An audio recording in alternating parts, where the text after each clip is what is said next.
In this video, we will discuss about Chebyshev inequality.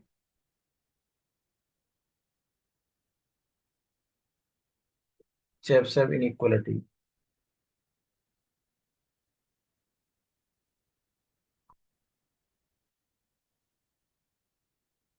The Chebyshev inequality is very important concept in statistics. So we define the Chebyshev inequality as this is the general property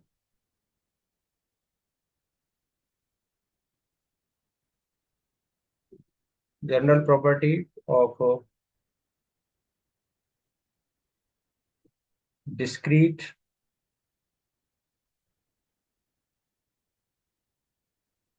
and continuous random variables. Continuous random variables having finite mean and variance. Finite mean and variance. So basically ये जो property है Chebyshev inequality वो depend करती है किस पे, finite mean और variance पे। आइदर हमारा जो रैंडम वेरिएबल है वो डिस्क्रीट हो या कंटिन्यूअस हो। नाउ बेसिकली जो यूज है इस प्रॉपर्टी का वो क्या है, वो देती है distribution free bound. So this gives us the distribution free bound. So basically used for the distribution free bound. Now we write down the statement of the Chebyshev inequality. अब Chebyshev inequality का statement क्या है? So we write down a let x be a random variable, x be a random variable। अब random variable हमारा जो भी होगा which may be discrete और continuous, discrete और continuous having mean mu and variance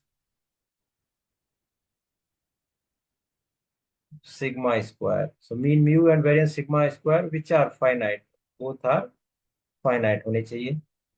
So which are finite, so then epsilon be a positive number,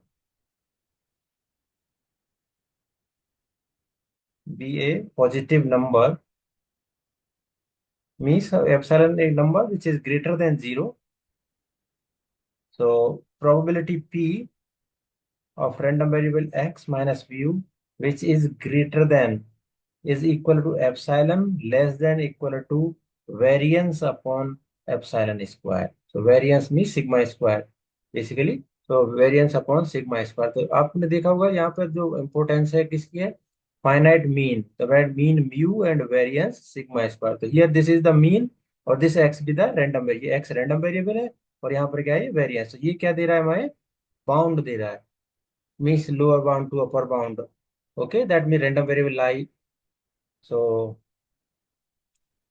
another way how to write this as, so when we put epsilon is equal to k sigma. So when we take the arbitrary k, which is also positive, so k is also positive. So when epsilon equal to k sigma, so then probability p. So we can write down as this as greater than is equal to k sigma or less than equal to sigma square upon k square into sigma square। तो sigma square cancel हो जाएगा। अब यहाँ से हमें क्या मिलेगा, x minus mean mu greater than equal to k sigma or less than equal to 1 upon k square. So 1 upon k square. Now this is the second part. Now for third one we write down on the basis of the bound। यहाँ पर हमारा क्या है, greater than equal to sign. अगर हम less than sign लेते हैं तो लेस देन k सिग्मा, तो then this will be equal to greater than equal to 1 minus 1 upon k square. तो टोटल प्रोबेबिलिटी 1, तो this can be written 1 minus 1 upon k square. So you remember Okay, these three, that means first one and second और third. So question के base, that means requirement के basis पे we can use these properties. अब बात करते हैं bound की. सो bound जैसे हमने पढ़ा है इनइक्वलिटी, अगर हमारा ये है x माइनस मीन म्यू और greater than equal to epsilon है, तो जो रैंडम वेरिएबल x है, रैंडम वेरिएबल x का जो बाउंड होगा वो क्या होगा? तो which depend upon the value of this, the mu minus sigma less than equal to mu plus sigma, that means epsilon basically, sorry, epsilon. So depend upon this. और epsilon को जैसे ही हम रिप्लेस कर देंगे किससे? k sigma से. So that means we depend replace by k sigma. So that means random variable x lie between mu minus k sigma to mu plus k sigma. सो ये आपको अंडरस्टैंड करना होगा, जो रैंडम वेरिएबल का bound हम calculate कर रहे हैं उसके बेसिस पे we can calculate the probability of that. So bound basically. Okay, so this is the statement. So after writing the statement, we shall prove this Chebyshev inequality. So for proving the Chebyshev inequality, we consider random variable as continuous form और discrete form. आपको पता ही होगा, अगर discrete random variable ले रहे हैं तो हमें क्या सिंबल यूज करते हैं? समेशन यूज करते हैं. तो यहाँ पर ये आपको ध्यान रखना होगा. तो for discrete we use the summation sigma, और for continuous we use the integration. Now we shall prove this inequality by using the continuous random variable. So now we write down the proof of this. So now we shall prove this inequality. We shall prove this inequality for continuous random variable. For continuous random variable. अब continuous random variable के लिए हम इसे prove कर रहे हैं. If a function fx, अब continuous random variable होगा तो फंक्शन हमारा क्या होगा? fx is a probability density function, मतलब पीडीएफ. अगर डिस्क्रीट दे रहे हैं तो वो PMF, probability density function. So fx is a probability density function. In short, we can write down as PDF. PDF of random variable x. So now, then we write down the variance. We write down the variance sigma square. So variance sigma square is equal to, sigma square का क्या formula है in terms of expectation? So we write down as x minus mu to the whole square, mu to the whole square. Or basically you can say that expectation of x minus mu is also expectation of x to the whole square. So then अब हमारा, आपको ध्यान रखना होगा कि जब हम expectation of x calculate कर रहे हैं किसी भी रैंडम वेरिएबल के लिए, तो यस डिस्क्रीट है तो हमारा फॉर्मूला क्या यूज करते हैं? हम x I P I use करते हैं. और अगर कंटिन्यूअस केस है तो कंटिन्यूअस केस के लिए हम इंटीग्रेशन यूज करते हैं. That means we have limit minus ability to infinity और एक्स इंटू एफ एक्स और D X. So X into F x D X. So now अब x into fx dx. So here we are going to write for this one. So we are considering continuous random variable. यहाँ पर हमने continuous random variable consider किया है. तो उसके लिए जब हम expectation calculate करेंगे x minus this one e of x to the whole square. So this can be written as, so this is equal to integration minus infinity to infinity, minus infinity to infinity, x minus mu to the whole square. So x minus mu to the whole square into fx dx. Okay, so यही property यहाँ पे देखो, हमारा x था तो हमने x से multiply किया और fx dx कर दिया. अब x के प्लेस पे यहाँ क्या है? x minus mu to the whole square. So fx into dx. Okay, so ये एफ एक्स हमारा क्या है, this is the probability density function for the random variable X. Now अब जो बाउंड है हमारा, अब बाउंड आपको अंडरस्टैंड करना पड़ेगा। तो बाउंड क्या है हमारा, जो फंक्शन एफ एक्स है हमारा, पीडीएफ है, तो PDF for random variable x, तो मीन्स बेसिकली जो रैंडम वेरिएबल एक्स है हमारा कहाँ से कहाँ तक लाई कर रहा है, this lie between minus infinity, तो इसको ब्रेक करना होगा, minus infinity, that means we take as minus infinity to mu minus के sigma.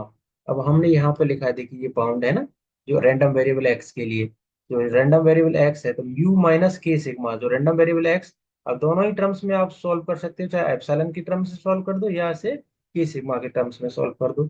Okay, so we are taking second one, so mu minus के sigma, so random variable X. अब यहाँ पे क्या है हमारा, जो इंटीग्रेशन लिमिट है वो है minus infinity to infinity, x lie between minus infinity to infinity, but we have bounded from this to this. तो इंटीग्रेशन को, जो डेफिनेट इंटीग्रल की प्रॉपर्टी है वो क्या कहती है, minus infinity to this one, that means bounding for this one.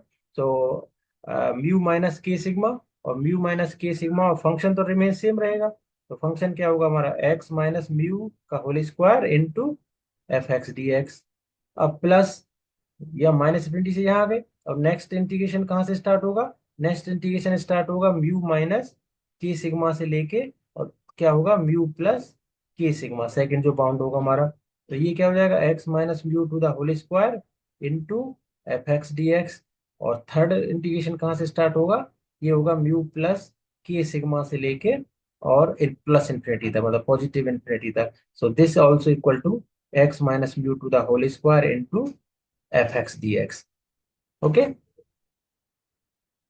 आपने डेफिनेट इंटीग्रल पढ़ा ही होगा। सो अगर A to B F x D X है और ए और बी के बीच में बहुत सारे इंटरवल्स आ रहे हैं, तो उसको हम कैसे ब्रेक करते हैं, जैसे हमें ब्रेक करना है तो हम लिखते हैं ए टू सी वन, और प्लस अगला इंटरवल आ जाएगा c one to c two, फिर अगला इंटरवल आ c two to c three, और प्लस एंड सो ऑन, जो लास्ट होगा सी एन से लेके बी तक, और into F x D x, तो सबके साथ एफ एक्स डी एक्स आ जाता है।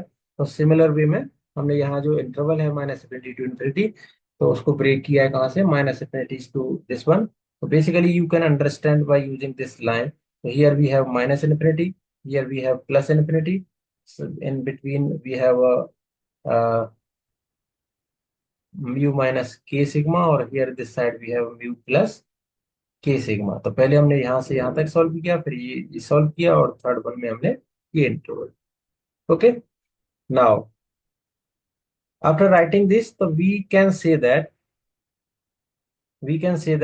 the value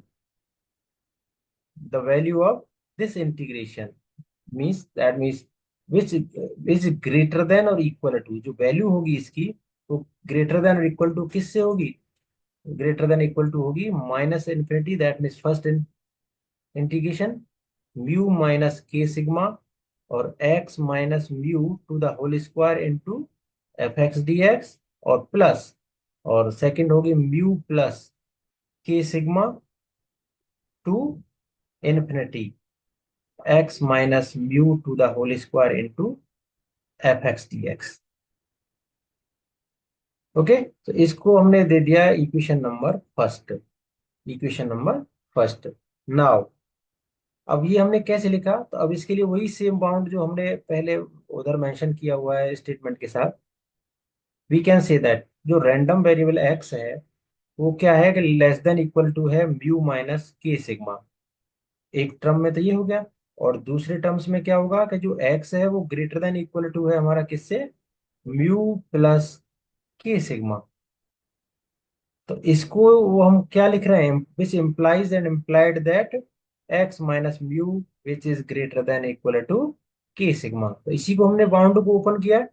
तो जब इसको हमने लिखा है, क्योंकि random variable, this is x minus mu to the whole square, mu to the whole square, so LHS side में क्या है हमारा, एलएचएस साइड में सिग्मा स्क्वायर, तो जो वेरिएंस है वो क्या हो जाएगा, वो ग्रेटर देन इक्वल टू हो जाएगा x minus mu, which is क्या लिख देंगे हम इसको, की स्क्वायर इंटू सिग्मा स्क्वायर।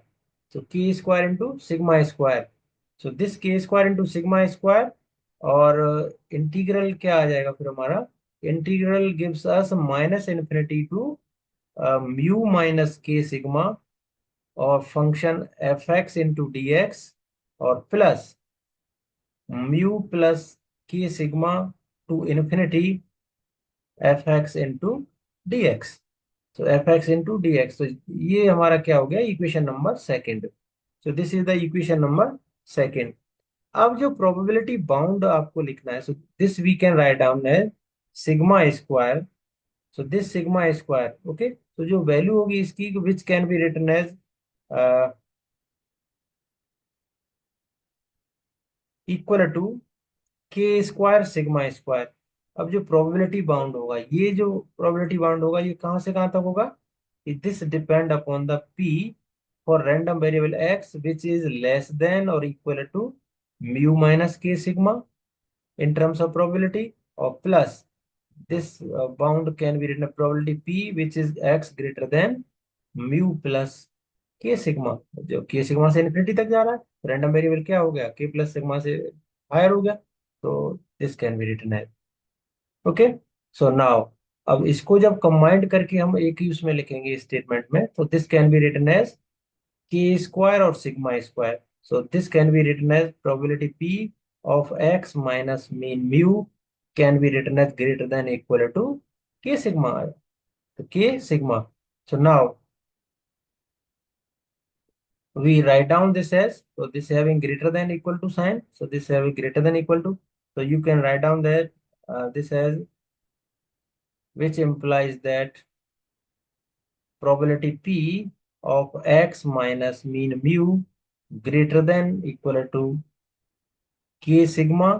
और के सिग्मा जो वैल्यू है ये वाली प्रोबेबिलिटी पी, तो वो क्या हो जाएगी, लेस देन इक्वल टू हो जाएगी 1/k स्क्वायर से। जहां से क्या होगा, सिग्मा स्क्वायर से सिग्मा स्क्वायर कैंसिल हो जाएगा। So this can gives us less than 1/k square. तो दिस इज अवर रिजल्ट। तो this is our result for Chebyshev inequality. क्योंकि ये ध्यान रखना होगा आपको, जो टोटल प्रोबेबिलिटी है दैट शुड बी 1। ओके, तो total probability should be 1। So that means हम कह सकते हैं कि x minus mean mu which is greater then k sigma plus probability of x minus mean mu which is less than k sigma. So this always equal to 1। So this is the proof of Chebyshev inequality. This is the proof of Chebyshev inequality. So now, after proving the Chebyshev inequality, we take one problem based on Chebyshev inequality. So note down one question. So if x is the number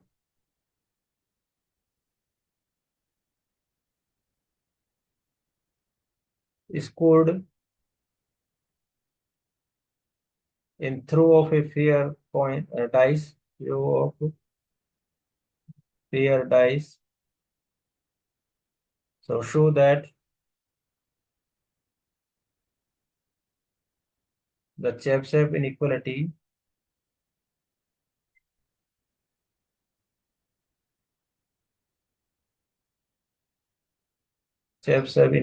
gives x minus mu greater than 2.5. So here we have symbol greater than 2.5, less than 0.47, where mu is the mean. Mu is the mean of random variable x. Okay, so this is the statement. So here we use the Chebyshev inequality for solving this. So we do the solution of this. So now x is a random variable. So we can say that let x be a random variable,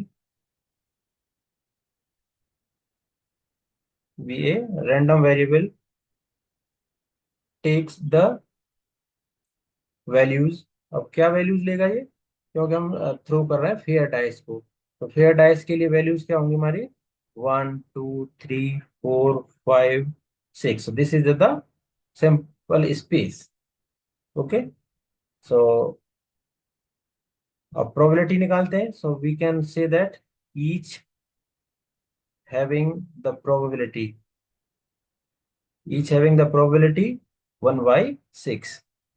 Okay, so each having, for getting 1 is 1 by 6, getting 2. So sample space S having 6 element, so probability of getting 1, तो event 1 हो गया 1, so 1 upon 6, so each having the probability 1 by 6. So we calculate the mean. So first we calculate the means expected value.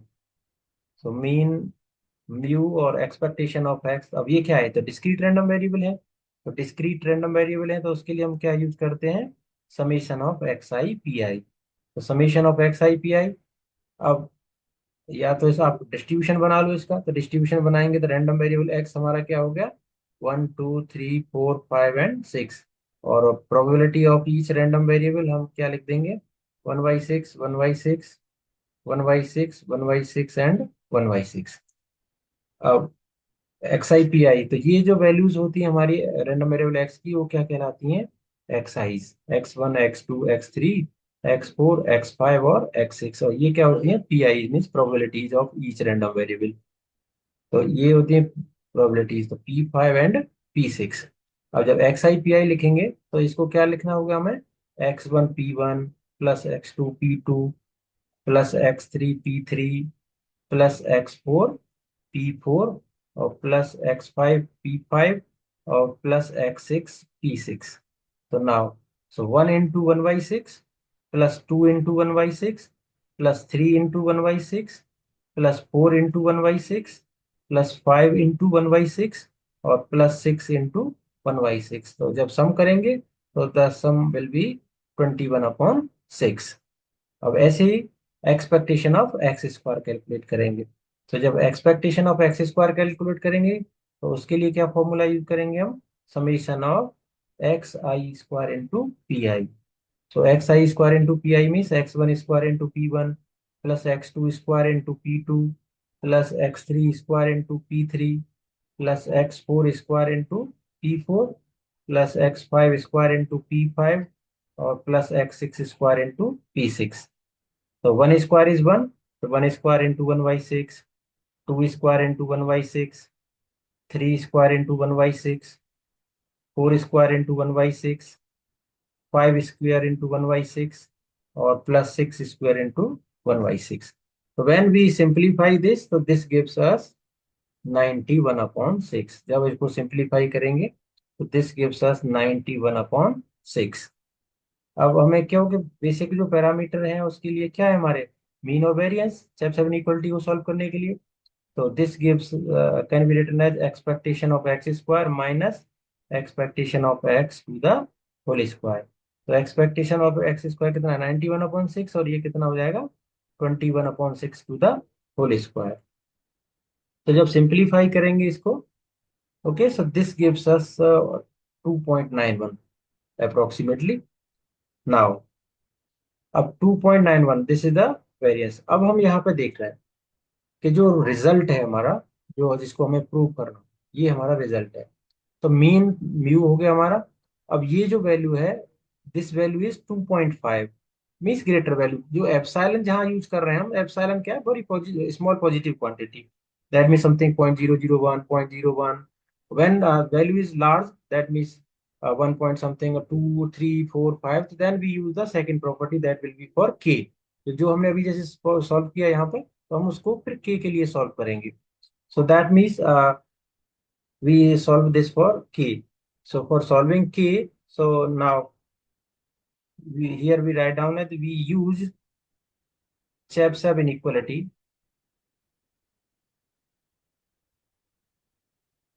So we use Chebyshev inequality for taking arbitrary value k is greater than 0. तो statement हम क्या लिखेंगे उसका, x minus mu, और greater than equal to होता है sign, but as per question we take greater than, और that will can consider as K, और लेस देन, और क्या फॉर्मूला होता है हमारा, variance, variance of random variable x upon के स्क्वायर, अपॉन के स्क्वायर बेसिकली। आप फर्स्ट जो हमने लिखा है स्टेटमेंट, उसको ध्यान रख सकते हैं कि एक्स माइनस मीन म्यू है, अगर ग्रेटर देन एप्सिलॉन है, एप्सिलॉन है तो ये क्या रिजल्ट होगा, लेस देन इक्वल टू होगा हमारा variance of random variable x upon epsilon square. तो सेम वही हमने के को रिप्लेस किया है, एप्सिलॉन को के से रिप्लेस किया है। तो अब यहाँ पे देख रहे हैं हम, तो P X minus mu. Okay, so mu we take as it is mu greater than 2.5। अब ये देख गिवन है, जो के दे रखा है वो 2.5 दे रखा है, तो अब हमें क्या करना है, आरएचएस पार्ट फाइंड करना है। तो this can be written as less than 2 point, variance हमने क्या कैलकुलेट किया है 2.91 अपॉन के स्क्वायर क्या हो गया 2.5 टू द होल स्क्वायर हो गया। सो मीन्स हमारी जो के वैल्यू है वो के वैल्यू क्या है यहाँ पर 2.5 है। तो जब हम सॉल्व करेंगे इसको, तो this value gives us approximately 0.47, ये हमारा रिजल्ट है। So that means X variance हमने कैलकुलेट किया, मीन कैलकुलेट किया, और 2.5 हमें ऑलरेडी गिवन था, तो just we put into Chebyshev inequality, we get the result. अब बात आती है बाउंड की, कि बाउंड हमारा क्या होगा। आंसर तो हो गया। अब बाउंड हम जब बात करते हैं कि जो एक्चुअल प्रोबेबिलिटी होगी, ये तो एक प्रोबेबिलिटी हमने डायरेक्ट कैलकुलेट कर दी, बट एक्चुअल प्रोबेबिलिटी कैसे कैलकुलेट करेंगे। सो फॉर एक्चुअल प्रोबेबिलिटी,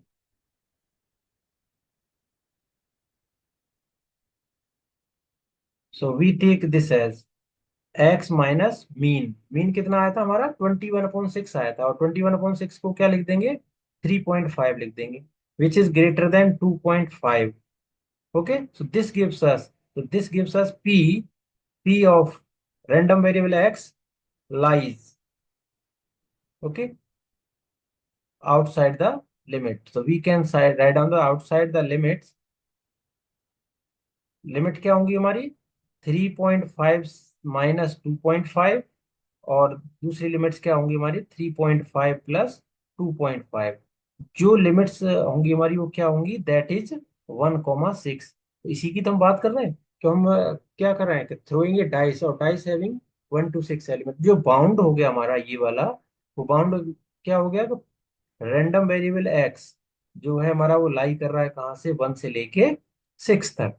तो 1 से लेके 6 तक, so that means this can be written as 1 to 6।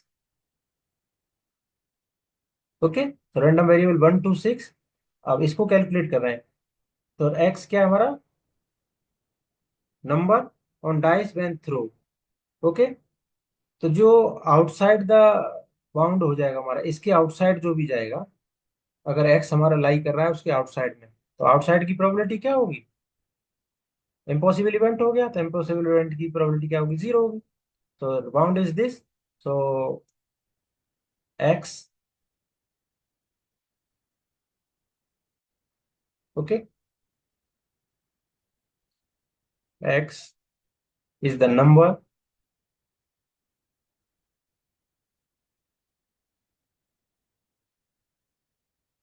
On the dice when throw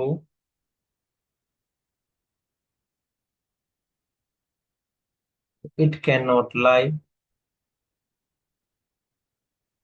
outside the limit. क्योंकि नंबर तो हमारा 1 to 6 ही आना है जब थ्रो करेंगे, तो आउटसाइड तो लिमिट आएगा ही नहीं उसका, 1 and 6।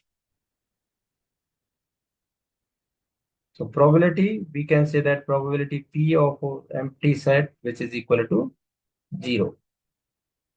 ओके, अगर इसके आउटसाइड दैट मीन्स कोई और नंबर आता है, तो वो तो इम्पॉसिबल इवेंट है, और इम्पॉसिबल इवेंट की प्रोबेबिलिटी क्या होगी, 0। ओके।